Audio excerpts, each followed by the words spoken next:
Hey, Magic Weaver. Welcome back to the Weaving Magic podcast. I'm your host, Alyssa Lilly. And I am Tara Webb. And let's get magical. I was getting excited as we were talking about this topic before we started recording, and I just am being reminded of all the magic I have in my room. I have so many. We're going to be talking about runes today, and I have so many different variations, and I forget to use them sometimes. And yeah, and I with runes, it feels like one of those. It's almost like starting tarot. It feels very mythical, like well, it getting feels into mythical. it. It feels a little daunting because you feel like you don't know enough about it. But it's also really beautiful. Like Tara was literally just telling me that we could chant runes, which I think is really fucking cool. We'll get into that a little bit later, but it's just, there's so many different magical ways to use them.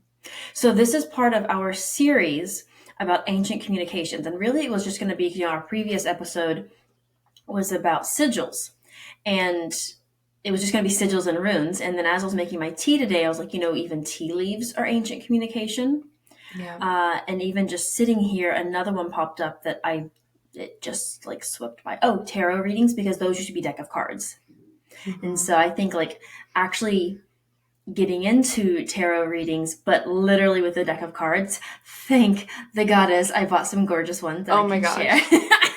Yes. So that this is at least a 4-part series. It may get more, just because we're figuring out more ways that would be ancient communications. And we've talked about like weaving magic through each of these, but it's fun kind of diving in. I mean, honestly, even crystals would be an ancient form of magic communication. Well, and just even looking at when we've looked into runes in all these different ways, just how it's changed over time and in different cultures and how it's been translated. And I don't know, it's like this understanding of your relationship with the universe or your relationship with God. It's going to look different for every person. And so it's the same thing with this ancient language or ancient, what did you say? Ancient communication. Just everybody has such a different relationship with it. And it's so beautiful to dive into. Yeah, because I'm also thinking of mermaid things, and like I have my shell. I don't remember what it's called, but the one that typically holds whatever you're burning. Oh my gosh, what are those called? It's not conch, and that's the first thing that came to mind. Yeah. Oyster shell. I don't know, it's beautiful and like rainbowy Yeah, but I kind mean of that's looking. also that's more of a indigenous practice, having that Yes. shell. Not as much, I would say, as sage is, using white sage and that kind of thing. But the shell is good for holding the droppings and stuff as you're doing things. Yeah, but back to runes, because we could easily get distracted onto a little tangent. I found runes. Oh, when did I actually don't know when I started diving into runes. I think it was just the idea. But like I don't know. Did we buy our first set together? Or did I Um, grab mine and you found your really awesome one? I think you found yours and I found my really awesome one because I started diving into runes before we met Yeah. because I started writing my grimoire, my book of shadows, and I originally started it writing it in runes and then I got too complicated, so I stopped. Mm-hmm. I can see that. Yeah. Did you have runes before you found the really cool ones, or were those your first ones? No, my first ones were a set of bloodstone runes back Oh, when I was first building a relationship with Persephone, actually. okay. It was just kind of, I was walking through a metaphysical store and literally this bag of runes fell out. And I was like, oh, what are those? And then they said they were bloodstone. I was like, yep, those were meant for me. That's funny. Um, I think we've also dispelled the myth around cards and things that like you have to be gifted them the first time, or you can't like go searching for them and that kind of stuff. It is awesome if they do drop in your lap, but they don't have to. Well, it's like, why would we um restrict ourselves from yeah. ways to, like, those runes literally falling over and falling out of their bag when I walked by? For me, that was like, okay, I need to get these. There's a lesson here. But if I would have been like, oh no, can't do that, I would have never Yeah. dove into runes and used them to start writing out words and learning and building that relationship with them. I just feel like that's a way of blocking that out of our, like, blocking that blessing, blocking Yeah. that communication. It's like, I don't want it this way. You have to come to me this way. Yeah, I mean, I got mine off of, I think I got from Amazon, Mm-hmm. which isn't what I would prefer. I preferred it to be more natural to even create my own or that kind of thing. But mine are Labradorite, and that was the big Oh, I should have stone, the brought big mine out. I crystal. didn't. And I was just thinking that that was the big like crystal that resonated with me and like really sparked with me in the beginning of my journey. I have this beautiful Labradorite stone, like palm stone that I think Alyssa gave to me. Did you give that to Yeah, me? I Yeah. did. I have a That matching one. hmm and that one was really important. So like that just kind of, as I was scrolling on Amazon, that popped out at me. But Alyssa's are really cool. Hmm. I wish I remembered what part. So I went on Etsy, and I've always been cautious to work with Yeah, bones, but it's like weirdly called to it. And I found someone who like ethically, I don't know what you call it, ethically sourced. forages. I don't know, but they live in a forest, and if there's bones or anything, they go and find them. And it's deer bones. I don't remember what part of the deer. I'll have to go look. They look like little claws. Um, yeah, I don't remember what part, Mm-hmm. but they are stained with blueberries. So they're like this pinkish blue color, and there you have the runes carved and painted in gold on them, and they're just stunning. And they have really good energy too. I wish I Mm-hmm. remember who I bought them from too, because Are it they really was so lightweight because of beautiful. their bone? Yes, super lightweight. Yeah. Definitely don't throw them, or if I do, like pick one out and like or roll them out, I do it very gently on like cloth or carpet versus like hard surfaces. I also compare runes to casting stones. Yes, that's what I think of when I think of runes too. Yeah, and I wonder the difference between. We did research about runes, but I didn't think about the casting stone Well, similarity. and it's so wild because there's a whole different tangent that we can go on. But Hmm. have you seen the when people have just kind of like a bag of random things and they just throw them in the air and they start doing readings, and they do it with bones too, I've seen. I've heard of like having something you just toss them out and like you know what each thing means. Yes. Um, Almost like a feather being for wind, for example, or something like that. And I've That also would seen be. like straight bones or sticks where they throw them, and the way that they cross and make Hmm. shapes means things too. And that's something that you have to be really comfortable with in your practice because you can go online and like look up what this means if it does this and this and this, but that's the whole purpose would It's be for very you to intuitive. figure it Like out. you Yes, just, yeah, you it's really for have you to to tap figure out in. what it means and to be comfortable with that. I think that'd be Mhm. something fun to do to even casting crystals Yeah, because I have a bunch of small crystals. I do too. I just cleaned my office. I have a whole like jar Hmm. of them. Hmm.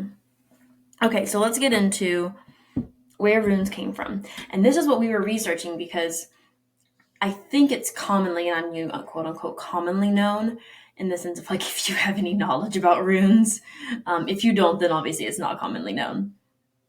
But it's if you have knowledge about runes, it's commonly known that they came from Odin. Like Mhm. that's the whole premise that Odin basically found them within himself while being hung um, on the tree or But he upside didn't down find the them tree of within Yggdrasil. himself. He found them staring into the water of Uden. Uden? Yeah, but I thought it was also like because they were within him. Like he by staring, they were also inside of him. Is that not what you Ooh, said? okay. Yeah. I thought that's what I understood you saying. I mean, it could Um, have been. but yeah, I mean, he did stare into like there's water below him as he's hanging upside down, right? Yeah, he hung upside Yes. down. This is the Hmm. time he did hang upside down. Yes, where the The Hanged other Man one we tarot card debated. comes from. This one he did hang upside down. He stared into the waters. Was it for 7 days? How? No, not I 7. How thought, many thought it days was was that? 9. Yeah, I something think like it was that. 9. Um, and he was I don't want to say gifted them. I mean, it's like for his tenacity kind of thing, like Yeah. of suffering and. I feel like he tapped into the wisdom and just became Hmm. conscious of their existence, not so much of here's your present. Yes, and also because what I wanted to like bring up the other side of is if it was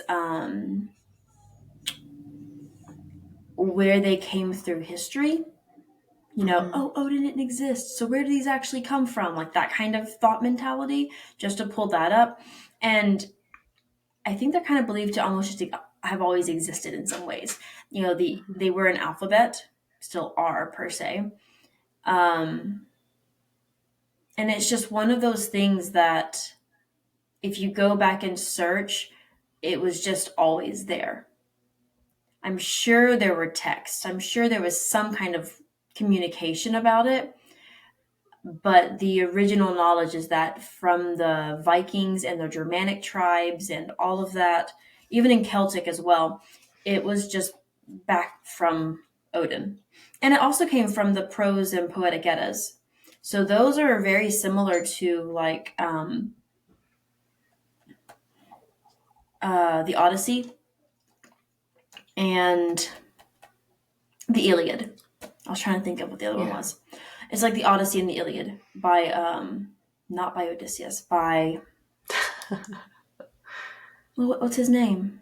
I can't Homer. remember. Homer, yes, Which, Homer. side note, I don't know, I think I've mentioned this in the past. There's been a woman who has gone back and Translated. yes, and has seen all the misogynistic characteristics that have been added from Homer into And the that Odyssey and the just makes Iliad. you wonder It how does. many things have Um, been. so I do want to go back and reread it. That's like one of my goals, my aspirations in life is to go back and like reread the Odyssey and the Iliad through that, because you can just think of like Calypso and Circe and Medusa and people, I say, gods, beings like that, and just um, I think it was Medusa who was kicked out of the temple of Athena or Artemis, um, because Poseidon put himself upon her and blamed her. And so therefore the goddess was like, well, you're unchaste and can't be here. And in my eyes, that's very misogynistic, basically. It's just It is uncharacteristic as well truly. of like You what won't the succumb to me, you can't be here. yeah, it's like of what the goddess would actually, I feel like, would do. And so Yeah. things like that. Well, and just how much seeing women figures in power is so threatening that I could see Mhm. that being a way of like, let's just change this a little bit. Yeah. So once again, I like those comparisons that, the prose and poetic Edda are similar to what we would know as and study in high school, maybe even college, almost as if it were true history, the Odyssey and the Iliad. And in some ways, it's not true history. I even believed that most of it was true history. I was reading up because I'm writing a story on Atlantis. And I know we've done a thing about Atlantis. And Check actually, out our chaotic cauldron on YouTube. side note, I fully believed Atlantis is real. Believed. Let me rephrase this. I believe it's real. I believed in the past that it was also real because historians, et cetera, right? But history also puts it on the side that it's just mythical. And I also kind of knew that, but they use it based on because it was within one, I think it was in the Odyssey, or someone else mentioned it in, something else down there. And it was similar to like the Trojan horse. And I'm like, okay, well, was the Trojan horse actually real? We do know the war was real. Like, those kinds of things. Um, the face that launched 1,000 ships. I don't know what war that is. That the Trojan War? I don't know. See, the Trojan horse. Like, it's just things like that, right? And so I kind of wonder.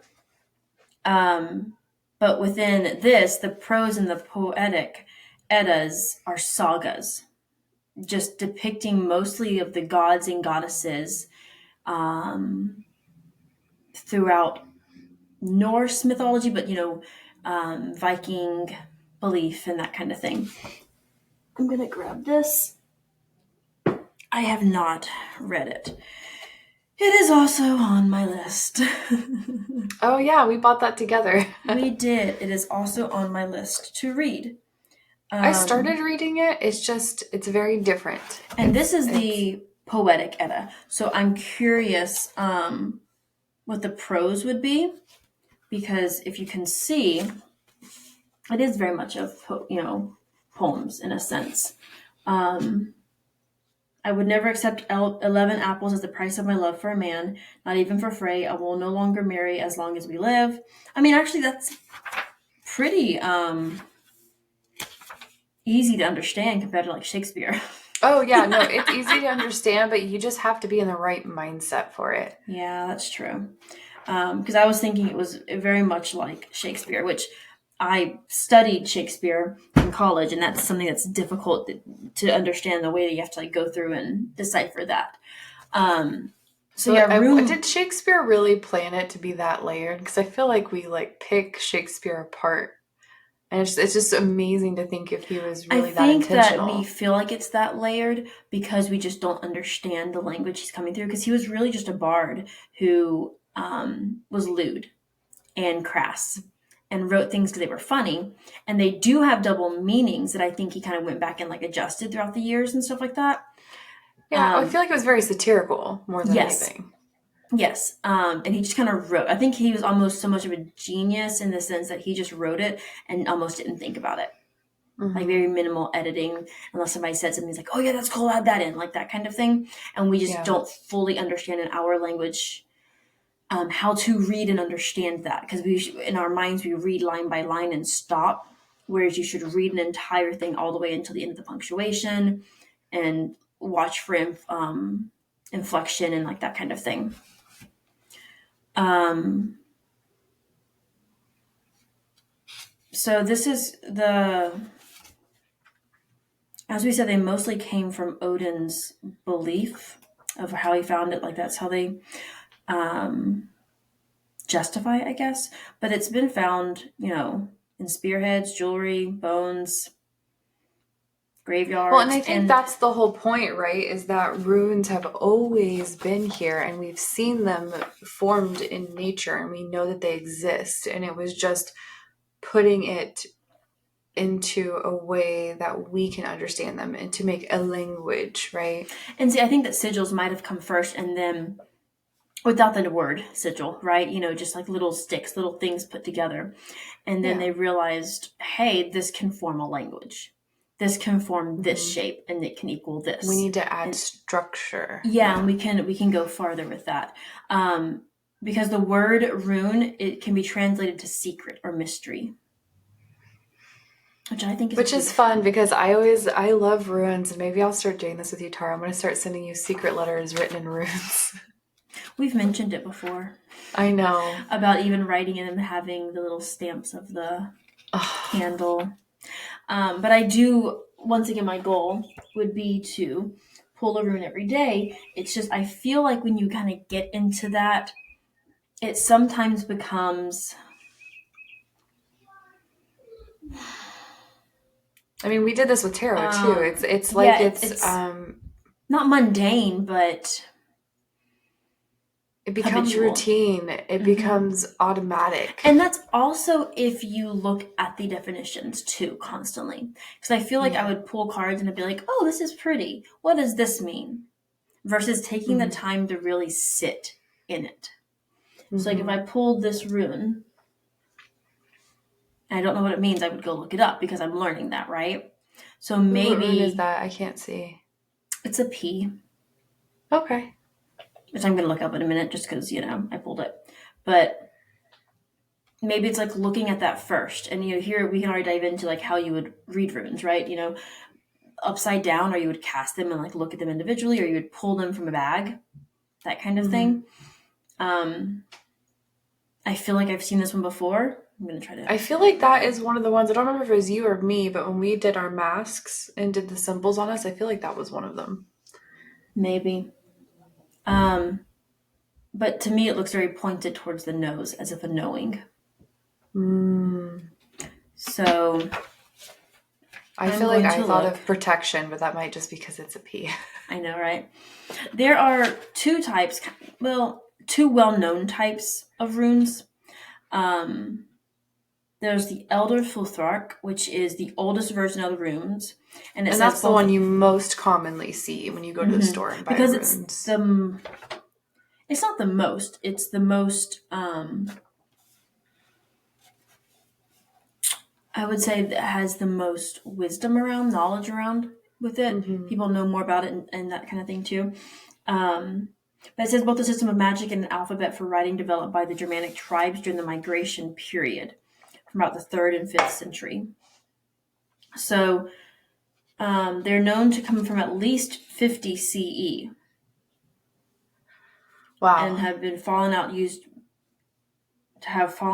use by the 9th century, when they evolved into the Anglo-Saxon Futhark, is how I can pronounce it, and the younger Futharks. So something I didn't know is the Futhark, Futhark, comes from the first 6 runes, which is Fehu, Urez, Thuriz, Saz. I'm going to say Saz. We're going to go back and look at the pronunciation in a minute. Ansuz, Radho, and Kinaz. But each of those spell out Futhark. And they're divided into a group of 8, which contain 24. And our alphabet also contains Isn't it 25? 26. It's 26. 26. Mm-hmm. I know my alphabet.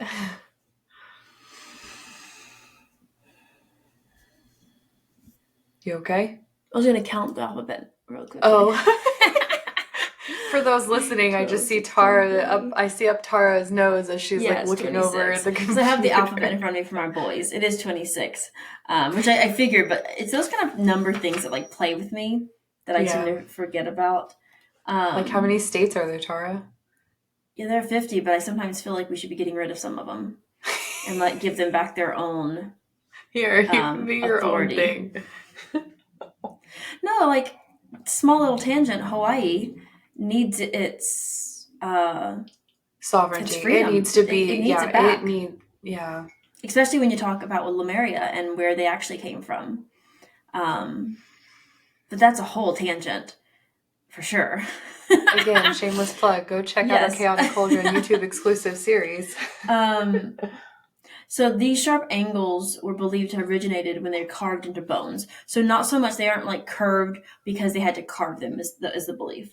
The Anglo-Saxon is the next one that came, and that's instead of 24, it's 33, and that came with the Angles, Saxons, and the Jutes when they invaded the British Isles, and they brought the Futhark along with them, reflecting changes of Old English. Yeah, because not only were these going across different cultures, they're literally being used differently by the languages. That's interesting. Mm-hmm. Which is how a lot of cultures did with the conquests of things. They picked things up and tore things down and that kind of stuff. I'm going to take this piece and I'm going to, destroy all of these gods and goddesses and their altars and that kind of thing. And then the younger Futhark came after that, which was in a more stemming from the elder in 800 CE when the Viking Age began. So the Vikings had more of the younger Futhark, which I actually didn't know. So, and it's wild too, because I feel like, and it's been a while since I looked at them side by side, but I feel like they look very similar. I think they're the same. Between the 3. Are they the same? So then what's the difference? I'm about to look, because they only have 16. I'm comparing them really quickly.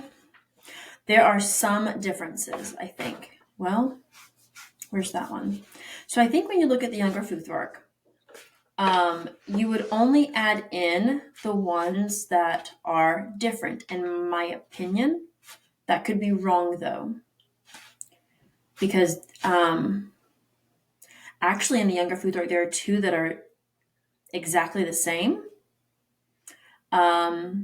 And 2 that look very similar. So I don't know. And maybe that's the one that you and I are like, what is this? I don't know. Is it this one or is it this one? Because there's one that we always.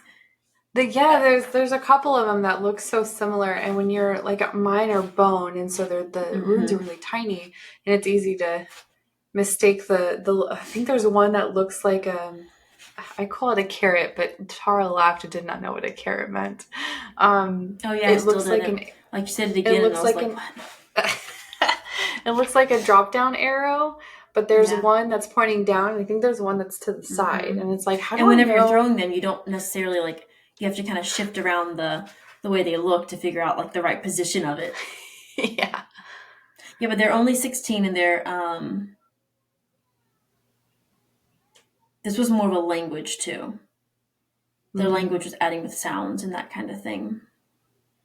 And the older one, the Elder Futhark, became a secret among rune masters and was like for elite only. Oh, fascinating. It's interesting Yeah. that that's also the most commonly used now if it was so elite and secret. And Where did that change? The younger Futhark was the primary means of written communication of Northlands throughout Viking Age, which was Mm. eventually replaced by the Latin alphabet. My boys get to learn Latin in our homeschool, and I'm very excited because I want to learn Latin. And that's just really fun because of how a lot of our English language comes from that. Yeah, I think we're Mm-hmm. going to dive into sign language for Lincoln and Aurora first. I'm excited about that. So that's the main thing. I mean, we also see a lot in the Hobbit, and that how he took a lot of the language Let's talk and about the used fun them. part. What's the fun part? The chanting, the mantras almost. So right before we get to that, I want to talk about the Sigdrifumol, which is one of the most significant tellings in regard to runes and rune magic, which is in a section of the Poetic Edda. And it's the details meeting of Sigurd, a legendary Germanic hero with the Valkyrie Brynhildr. Um, and this is where he's asking her for wisdom if she were kind enough to share of the nine realms, because I think um, she might have had the knowledge because she was a Valkyrie. I was trying to find how she would know that. But the part of the Poetic Edda brings us to this beautiful recounting of many magical ways to use runes. You should carve victory runes if you want to have victory. Carve some on the hilt of your sword. Carve some on the middle of the blade also. Some elsewhere on the sword, and name Tyr twice, which is a god. Oh my Who is a gosh. god. How cool would that be as a writer to do it on your pencil or like Mm-hmm. other tools that you use that are not a sword? Or your spoons that you cook with, like wooden spoons. That would be cool to It do that would. practice with. And it says the stanza gives insight into the Tiwaz rune, which can be used in battle because Tiwaz is what signified the Tyr. However you say his name, that's his rune essentially for him. Is it Tiwaz or Tivaz? I think it's Tiwaz, but I'll go back and check in the Okay. pronunciations. I'm just curious. Yeah. Um, the next stanza is something that's almost important to battle because Norse is very much Vikings, very much like Spartans with battle, right? Yes. The next is as equally important, beer. You should learn beer runes if you don't want another man's wife to abuse your trust if you have a tryst. Carve them on the drinking horn and on the back of your hand, and carve the rune for in on your fingernail. An in, or so, advocates never encouraging a woman's looseness. The stanza shows a very specific manner of how to use the rune Nothiz by carving it into the fingernails, which I'm not sure what that one is either. We can look. The next one will be how to save a woman's life while in the throes of childbirth. You Okay. should learn life-saving runes if you want to save a woman's life when she is in the throes of childbirth. Carve them on your palm and clasp them around your limbs and pray for your family spirits to help. So we see the mention of wave runes used to save ships in the wild water. And then great advice we could all live by with runes is the beech tree runes and life-saving runes and all the beer runes and the famous strength runes will be the good use for everyone who knows them completely and correctly. Use them if you know them till the gods die. So So just it's pretty almost a like. prayer, it sounds like. It does. Or a spell, I guess what's the difference, but Yeah. Depends on what you want to call it at that time. So there are different ways to use runes. And we've talked about this with sigils on like how you can carve them into things. And I said, I put runes on my boxes when we moved. There was a specific rune that I pulled and that was, on all of our boxes. You can put it into your food, like as you're stirring it and like that kind of thing. We put it on our face when we did face masks. There's a lot. You can you're basically putting carve them moisturizer on your anywhere. face and do it, yeah. You can make your own set of runes And that is just, it's very specific to you. There are, once again, specific rune spreads that you can pull from. I never really follow these things, but I think it I is don't even follow interesting. tarot spreads. Yeah, for spreads, I don't really follow them. I think it's interesting just because this is more ancient. So they call, I'm just going to mention what they're called because I think it's interesting. Um, I will say, though, that whenever you're using runes, you do have to realize you're kind of calling from Odin in a sense. You're asking for Odin to speak through you because he is the primary source of the runes. You can talk with other Norse gods, or you can just pull them the way you want, but you do have to realize like it is very much of a specific communication with Odin and with the oracles and that kind of thing. So here it says, remember the practical instructions that come with each rune pull. Center yourself and settle your thoughts, which I think are important In any form. Yeah. Yes, any form of divination and practicing. Whether you do this for yourself or for others, it's important to remember to mix your ond with the runes. What is an ond? I was literally just going to ask that. It sounds dirty. O-N-D. Ond. Let me see.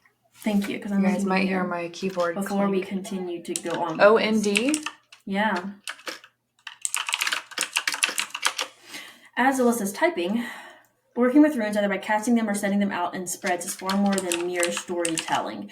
You're appealing to the greater forces at work in the universe for insight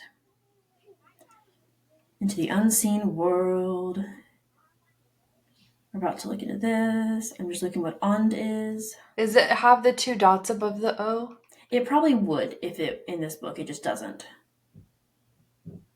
Breath or soul? I could see that. Yeah. On Because it literally says, if I kept reading, I would have known that, Alyssa. Because it literally says, blow into the bag to mix your ond with the runes. Ah, well, there you go. But I love that ond. On. Is that how you pronounce it? I think it would be und, right? Hold on, let me look. Yeah, I was about to say. Because mine doesn't have the 2 dots above it. This makes no sense because it says the pronunciation. It looks like an O and an E connected and then NT. Und. Unt. So you blow into the bag to mix your und with the runes, chant Odin's name 9 times, and then ask your question. After doing this, allow Odin, the Norns, and the runes to show your path forward. And the Norns are now I'm going to start blowing into the bag because I never even thought about that. Well, think about it, because Odin is like the giver of life. Mm-hmm. You know, that the blue life, blue unt into it, essentially. Okay, so a 1 rune spread is the word pool. W-Y-R-D. W-Y? Yeah. W-Y-R-D. And that's your quick answer, quick response. The next is a 3 rune spread, which is spread the Norns. And so it's very much similar to in tarot, the situation and present and future. Or, past, present, future, like that kind of thing. And so word is past, verdandi is present, and skuld is the outcome, future. Okay. And in the Voluspa, the first and best known poem of the Poetic Edda, is known as the Prophecy of the Volva, the Sirius. We learned of the Norns. The first Norn is word. I just said that. And in these 3, we invoke what is the spread and whose counsel we seek. So this spread is how many? 3. So it's also 3, but not past, present, future. This is the same thing. I was just looking at it. Oh, okay. Yeah, I thought you were moving on to a different one. No, I was going a bit more in depth. The next one is the Runic River, the 5 rune spread. Okay. And so you would place it. We'll go this way. I'm trying to it's opposite of what I would say, I think, but for you maybe. We'll do, I don't know, on my book, and then the way you'd look at it is from left to right, okay? So first one is influence. The middle one is you. The third one is the influence. The bottom one is the future. The top one is the past. So it makes a cross. It does. Like a plus sign. Okay. Yep. Look more in depth in the situation you're looking at. The spread imagines you standing in the middle of a great river because you're right in the middle of 4 points. which is Which I makes think me it's think of the beautiful. four directions. It makes me think of It does. witchcraft. The fourth rune influence goes to the right, again representing the waters. Yeah. I like this one. That's just an example, but it's called the Burning Truth, so that's pretty. There are other spreads, obviously. Cast them on a white cloth, different things like that, but that's all on like how you do it. And then here's where we get into the different types of runic magic, of how you can actually practice with it. And this comes where we're going to tag this book. It's a really good book, The Beginner's Guide to Runes, Divination, and Magic with the Elder Fulark Runes. It's really good. I like how it goes through it. I will say I don't like in the back when it goes through the runes. It's not in alphabetical order, but it shouldn't be because it's in the Futhark runic order, which I don't know. So I'm only annoyed because I haven't learned them well enough. Yep. That's so it. the does So it it's not do a you have like validation. do you have like an index or anything, or is it just you got to figure out where they are? There is an index in the back. But that's if you know what it is. And by the way, I'm going to guess that ours is Perthro. I don't know how to pronounce it. I just found it really quickly. So we'll come back to that in a minute. Okay. Side note. This will be our collective weaving magic reading for today. Yes, it will. So talismans are objects or charms that you carry, which you meant to keep misfortune or evil away from you. And so talismans such as a necklace or anything with runes on it just makes it even more so, right? Even a tattoo, I think, would be a talisman. Rune scripts are an arrangement of them from left to right, as if you were reading the alphabet. Each one individual, groupings of them, that kind of thing. So like words. Yeah. Mm-hmm. It says an example of a powerful rune script would be using your last name like mine. So this person that wrote this is Simmons, Simonds, and they take Sowilo, Isa, Manaz, and like that kind of thing, and the first letter of each of them and spell out something. Mm. And then this is what I didn't know. What was the one that you showed me? Bind runes. Oh, yes. Mm-hmm. But I will also say really quickly, this one is, before we get there, this one's really pretty. In this rune script, you can see 5 runes that would bring defense and protection to us, but we also see it as a beautiful rune script balanced symmetrically. So they've used one on each end, and they've pointed it out in like directions. If you look on our YouTube, you can see how that one rune has been turned multiple ways. Oh, I almost feel like you could turn that bee-looking rune too. You could too. To add another layer. Yep. Yeah. So bind runes are a combination of runes, and this is very similar to what we're talking about with sigils, where you can either like take each individual leg of it and put it into something different, which I think is really, really cool. Look on our YouTube to see what we're talking about here. But it just takes... It looks like the runes are stacked vertically and they're all connected. Mm-hmm. I don't know how to explain. It looks like a man running. And this one actually was a tattoo the person created. Mm. However you create and use your bind rune, understand and respect the power of the runes you're bringing into your creation, and it is with this reverence that you will help manifest your desires into reality. I love that. And then here's where we learned about the other type of runic magic. Amulets is one of them, which is kind of cool.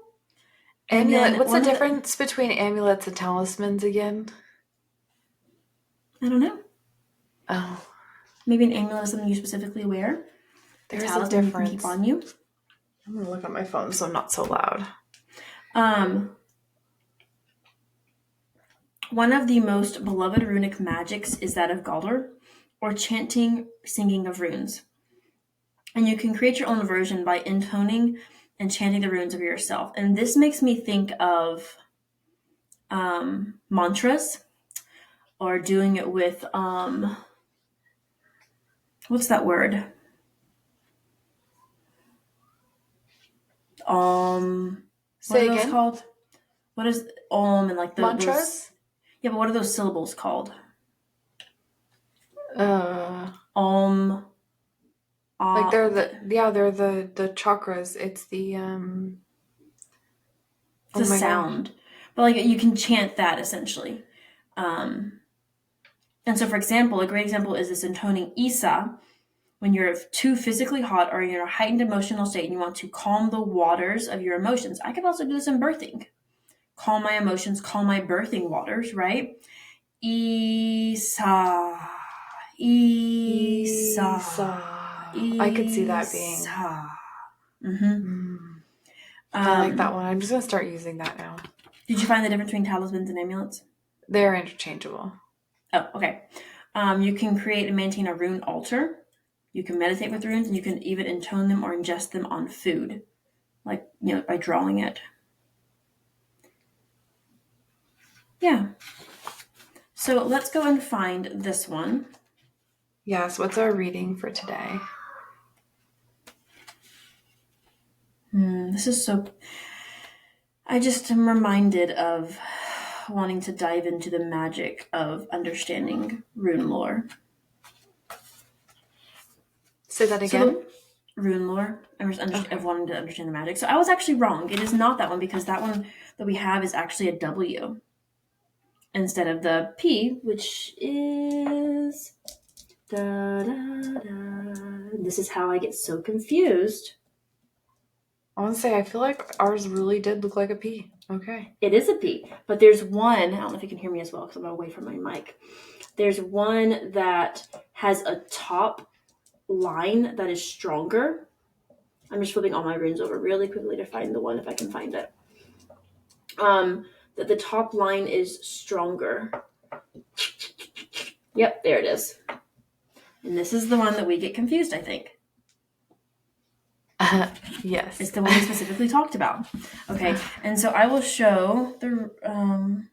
this is 107. So for those listening, okay. One looks like a P that's pointed, and the other one, it's like the P part is shifted down just a little bit. Yeah, it's like there's a little, not a tail, a...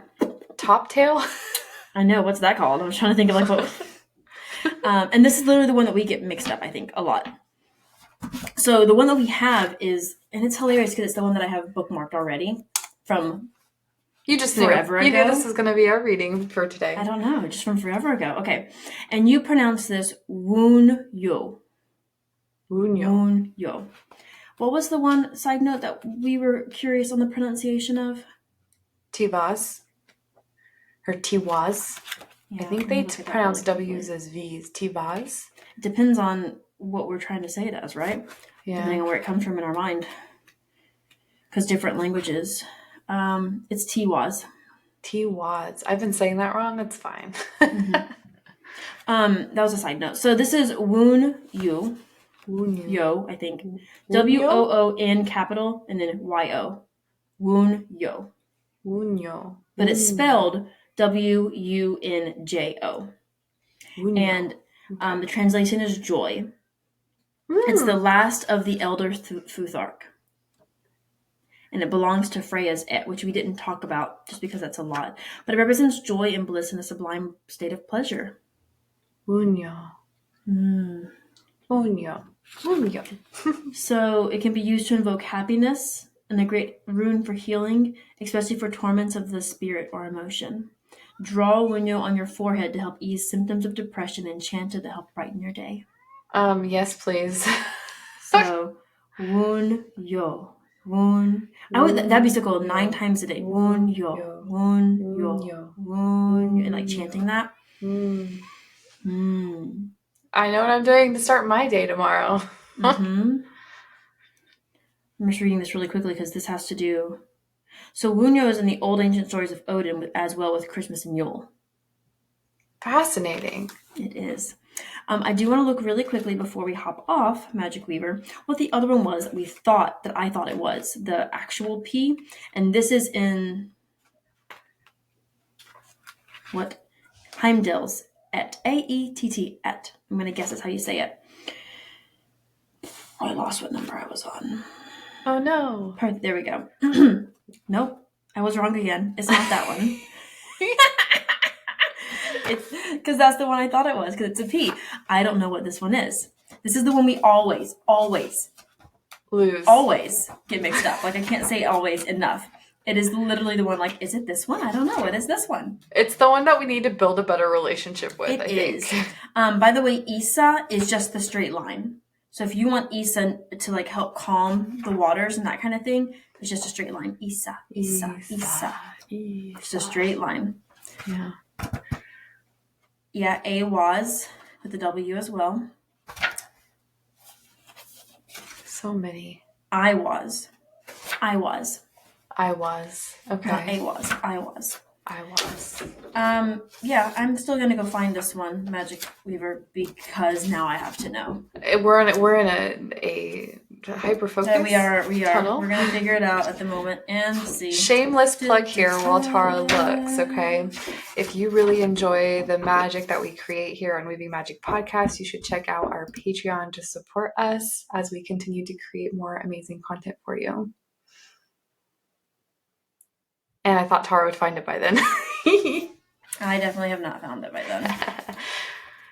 I don't know what it is. Do what? I don't know what it is. Is it just nowhere to be found? It's the lost rune. I'm going to see if I can find it too. I feel like it's important to find. Yeah, I feel like... Yeah, I found it. That's why I never know it. Because it's more in the beginning. It's for Thorn. For Thor. Thor Esaz. It's not a P. It's not a P. It's not a P. What is it? Thor Esaz. It's the T, essentially, I guess. Oh, okay. It's Thor's rune. And we always get Thor's rune mixed up with Woon. How do I say it? Woon. Yeah. Woonyu, which is joy and peace, and Thor's is destruction and disruption. Well, that's fascinating. That is fascinating. Destruction and disruption is very similar to joy and peace in the runic. I like how it looks. Well, I mean, it's just like you can't have joy without sadness. It's kind of like that balance, maybe. So it says the Thor Esaz, must be carefully used magically for as one of the most powerful runes. It can be used in conjunction with other runes to help increase the potency of spells or bind runes. You can draw this rune on your forehead to help bring incredible energy. Now that's cool. I feel like when we need extra energy. And you can draw multiple instances of in a rose pointed outward to help ward off negative energy.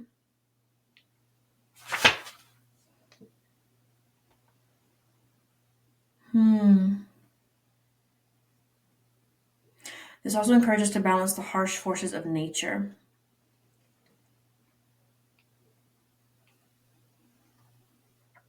Gotcha. Okay.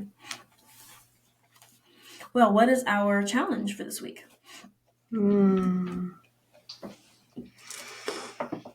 What a fabulous question. I don't know. Maybe just go look up runes, like see what they look like. I would say find one that you can chant, or that you can, help you bring you more peace and calm throughout the day, kind of thing. What was it? Isa. And that's calming the waters and emotion, it says. Let's not be the challenge. Let's do... it's just one line. Just one line. You can do it with your face moisturizer. You can do it on a piece of paper with a pen, just going up and down. Whatever brings you calm, and chant. And just give it a try. Yeah. For, I don't know, how long? Like a minute? 9 times. 9 times. Let's do 9 times for 9 times. Odin. This concludes another episode of our Weaving Magic podcast. We release 1 episode a week, so be sure to subscribe to catch the latest episode as soon as it releases. You can find us on Instagram at Weaving Magick Podcast. That's Weaving Magick, Magick Podcast. We would also love it if you could leave us a review. If you do, make sure to email us your review so we can send you a thank you gift. Thank you so much for joining us, and don't forget to find a way to weave magic into your daily life.